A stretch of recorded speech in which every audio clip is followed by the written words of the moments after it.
आतंकी हमला पहलगाम में हुआ था, लेकिन उसके बाद जो असर देखने को मिला, उसके बाद पीएम नरेंद्र मोदी जो सऊदी अरब के दौरे पर थे, उन्होंने अपना दौरा कट किया, बीच में छोड़ा और वो दिल्ली पहुंचते हैं। और दिल्ली में तब से लेकर अब तक कई बैठकें लगातार चल रही है। सबसे पहले पीएम नरेंद्र मोदी ने सीसीएस की बैठक की थी। सीसीएस यानी कि कैबिनेट कमेटी ऑन सिक्योरिटी, उसमें 5 बड़े फैसले लिए गए थे। फिर उसके बाद गृह मंत्रालय के स्तर पर भी कई बैठकें हुई, जिसमें एनएसए अजीत डोभाल भी मौजूद रहे थे। विदेश मंत्री एस जयशंकर की भी मौजूदगी थी, जिसमें कई एक्सपर्ट भी जुड़े थे। और तब से लेकर अब तक कई बैठकें हो चुकी हैं। एक दिन पहले की बात करें तो सिंधु जल समझौते के संबंधित भी एक बड़ी बैठक हुई थी, और उस बैठक में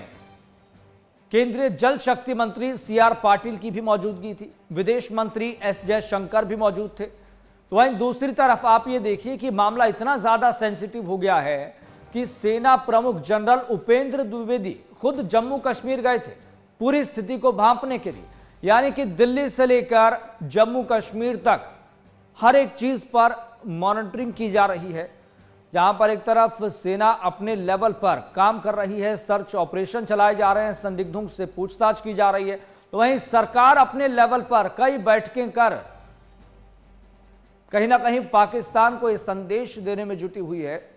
कि भारत सरकार, केंद्र की नरेंद्र मोदी सरकार काफी गंभीर है और आज नहीं तो कल पाकिस्तान को इसका मुंहतोड़ जवाब मिलेगा। लेकिन सब कुछ प्लानिंग के तहत होगा, इसलिए दिल्ली में बैठकों का दौर चल रहा है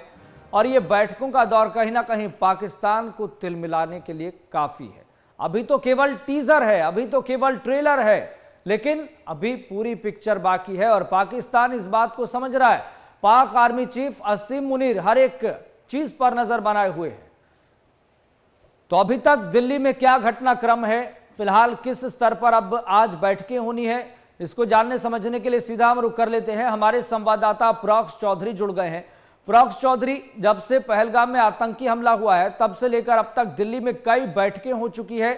कई प्लानिंग पर काम करने की कोशिश की जा रही है। और एक दिन पहले की ही बात करें तो सिंधु जल समझौते से संबंधित एक बड़ी बैठक भी हुई थी कि किस तरीके से इंप्लीमेंट करना है ताकि पाकिस्तान को एक बूंद पानी भी नसीब ना हो। आज फिलहाल क्या कोई बैठक है बड़ी, और अभी तक क्या घटनाक्रम क्या है? बिल्कुल यश, देखिए पहलगाम की हुई घटना के बाद लगातार दिल्ली की अगर हम बात करें तो दिल्ली में गृह मंत्रालय की तरफ से लगातार बैठकें की जा रही है। और कल बीते दिन में हमने देखा था, खुद गृह मंत्री अमित शाह ने तमाम मुख्यमंत्रियों से बातचीत की थी और यही कहा था कि जल्द से जल्द आपके राज्य के जो पाकिस्तानी है, जो नागरिक आए हैं वीजा लेकर, उनको जो है तुरंत वापस भेजने की कार्रवाई है वो शुरू करे, डॉक्यूमेंटेशन शुरू करे। और इसी के तहत बीते दिन यूपी की अगर बात करें तो यूपी में काम शुरू हो चुका है। और दिल्ली की अगर बात करें तो क्योंकि दिल्ली की मुख्यमंत्री रेखा गुप्ता से भी बात हुई थी और उन्होंने भी सभी वीजा को जो है अवैध रद्द करते हुए जो है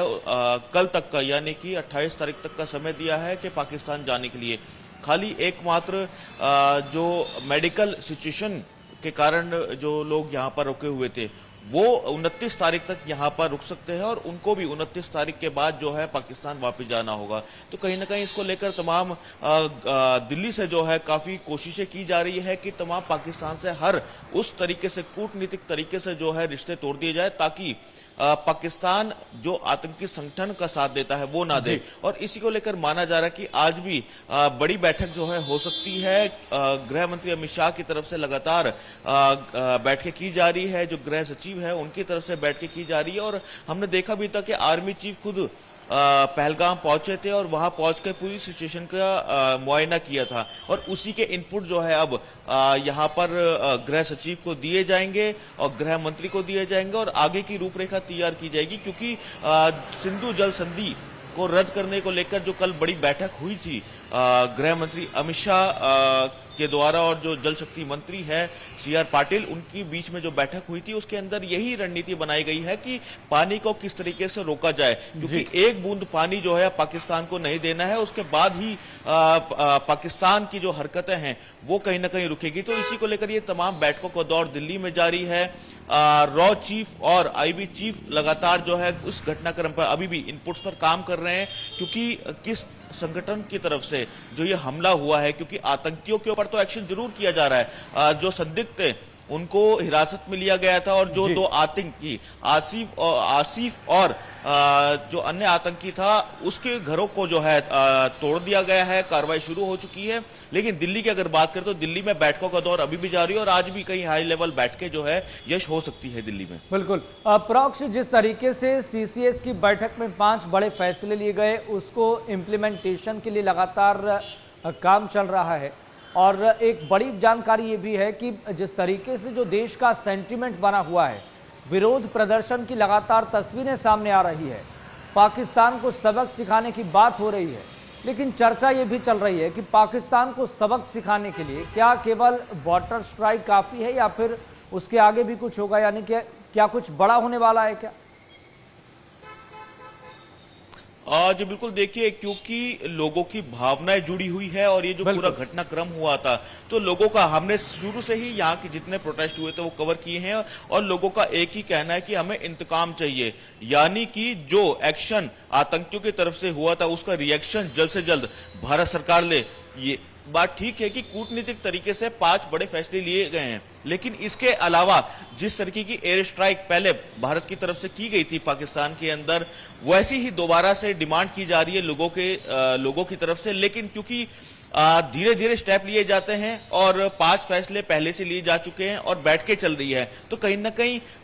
पाकिस्तान से बौखला ही गया है। और जिस तरीके की ड्रिल जो है सेनाओं की तरफ से, सेना प्रमुखों की तरफ से आदेश आने के बाद ड्रिल शुरू हुई है गुजरात के अंदर, राजस्थान के अंदर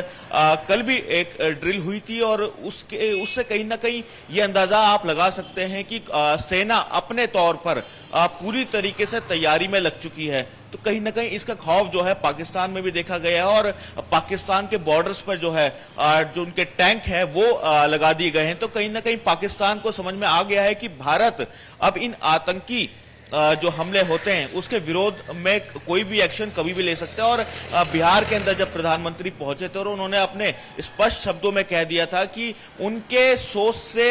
ऊपर उनकी सजा जो है वो मिलेगी, तो कहीं ना कहीं भारत तैयार है और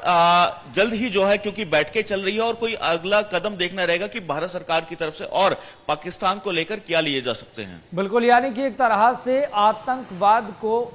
जड़ से खत्म करने के लिए, सर्वनाश करने के लिए अब लगता है कि केंद्र की नरेंद्र मोदी सरकार फाइनल स्ट्राइक की तैयारी में है। प्रोक्ष, अब बिल्कुल कहा जा सकता है क्योंकि पुलवामा जब अटैक हुआ था और जब देश के जवान शहीद हुए थे तो उसके बाद काफी गमगीन पूरे देश में माहौल हो गया था और गुस्सा इस कदर था कि बस पाकिस्तान से बदला लेना है किसी तरीके से। और हमने देखा भी था भारत सरकार ने तुरंत एक्शन न लेते हुए पूरा प्लान बनाया, एक्शन प्लान बनाया और एक्शन प्लान बनाने के बाद एयर स्ट्राइक की। तो कहीं ना कहीं इसी को लेकर ये बैठकें चल रही है और कोई एक्शन प्लान जरूर बनाया जाएगा और उस एक्शन प्लान बनाने के बाद ही कोई कार्रवाई की जाएगी, क्योंकि इस तरीके से 5 कूटनीतिक फैसले लिए जा चुके हैं, लेकिन और अगला क्या एक्शन प्लान लेना है इसी को लेकर गृह मंत्रालय के अंदर ये बैठकें चल रही है। आईबी और रो जो चीफ है वो लगातार इनपुट्स दे रहे हैं और माना जा रहा है कि भारत सरकार जल्द ही कोई कड़ा एक्शन ले सकती है। कारण है क्योंकि खुद आर्मी चीफ पहलगाम पहुंचे, वहां के इनपुट्स लिए, उसके साथ साथ एनआईए की टीम लगातार जांच की जा रही है, आतंकियों की पहचान की जा रही है, पहचान करने के साथ साथ उनके घरों को तोड़ा जा रहा है, यानी कि एक्शन शुरू हो चुका है अपने स्तर पर श्रीनगर के अंदर। लेकिन पाकिस्तान के खिलाफ जो एक्शन लेना है उसकी तैयारी फिलहाल दिल्ली के अंदर बैठकों के माध्यम से की जा रही है। बिल्कुल, और इस बात में भी कोई दो राय नहीं है कि आज नहीं तो कल पाकिस्तान पर हमला होगा ही और कड़ा जवाब मिलेगा। फिलहाल प्रोक्ष, बहुत बहुत शुक्रिया जानकारी देने के लिए, बहुत बहुत शुक्रिया, आप नज़र बनाए रखिए। तो आतंकी हमला ज़रूर पहलगाम में हुआ था, लेकिन जो उसका अब रिएक्शन है वो दिल्ली तक, हरियाणा तक, पंजाब तक, गुजरात तक, हर एक राज्य में देखने को मिल रहा है। तो पहलगाम हमले के बाद दिल्ली में भी हलचल तेज है, बैठकों का दौर लगातार चल रहा है और खबर ये आ रही है कि आज भी अंदर खाने कई हाई लेवल मीटिंग्स चल रही है। तो यानी कि केवल कूटनीतिक जवाब देने से कुछ नहीं होगा,